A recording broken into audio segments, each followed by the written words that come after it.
دو صحابہ حضرت عباد بن بشر اور دوسرے صحابی، ان کو حضور نے رات کے وقت پیرے پر کھڑا کیا، جاؤ جا کر فلاں پہاڑ پر نہ پہرا دو۔ تو دونوں صحابہ نے آپس میں مشورہ کیا کہ بھائی رات کا ٹائم ہے، دونوں جاگتے رہے تو دونوں تھک جائیں گے، اس لیے ایک سوئے گا تو ایک پہرا دے گا، اگر کوئی خطرہ ہوا تو اس کو جگا دے گا۔ عباد بن بشر کہتے ہیں کہ وہ دوسرے صحابی، میں تو سو گیا، انہوں نے نماز کی نیت باندھ لی اور قرآن پڑھنا میں ان لوگوں کے لیے بات کر رہا ہوں جو تراویح پڑھتے ہوئے بھی ایسے ایسے کرتے ہیں، اور جو 4 تراویح کے بعد دیکھتے ہیں اچھا 5 بجے جی 10 منٹ ہوئے، اچھا 4 تراویح ہوئی جے قرآن وال دل ہوئے نا، قرآن وال تو رات بھی گزر جائے اور سمجھے گا جی ہوں کھڑے ہوئے مولانا صاحب۔ ہاں جی،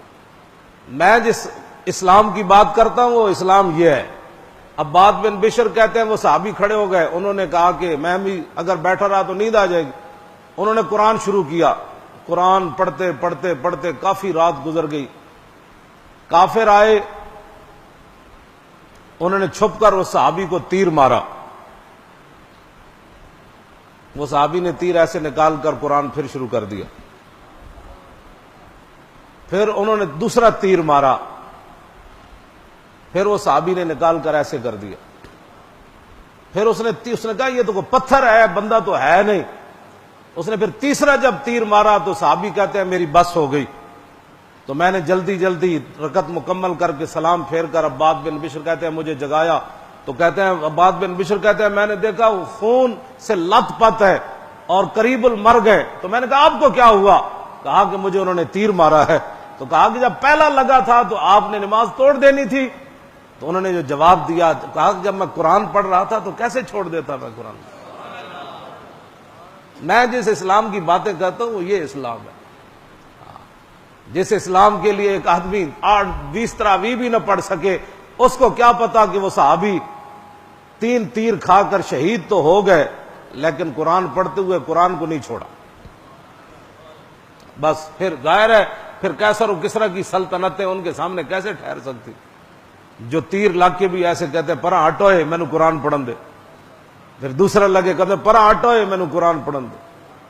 تو جو قرآن پڑھتے ہوئے جانیں دے دیتے تھے، اس لیے تو رومی سفیر نے اپنے بندے بھیجے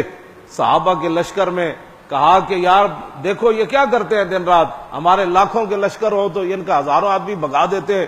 وہ جب آیا تو ایک رات صرف صحابہ کے اندر رہا، تو اس نے کہا وہ کیا کرتے ہیں؟ اس نے کہا وہ ساری رات اللہ کے سامنے کھڑے ہو کر قرآن پڑھتے ہیں۔ انہوں نے کہا جب دن ہوتا ہے تو پھر کیا کرتے ہیں؟ کہتے ہیں جب گھوڑے پر سوار ہوتے ہیں تو ان سے بڑا شاہ سوار ہی کوئی نہیں ہوتا۔ کیوں جی فلما ڈرامے ویکھن نال برطانیہ فتح نہیں ہوئے گا کدی،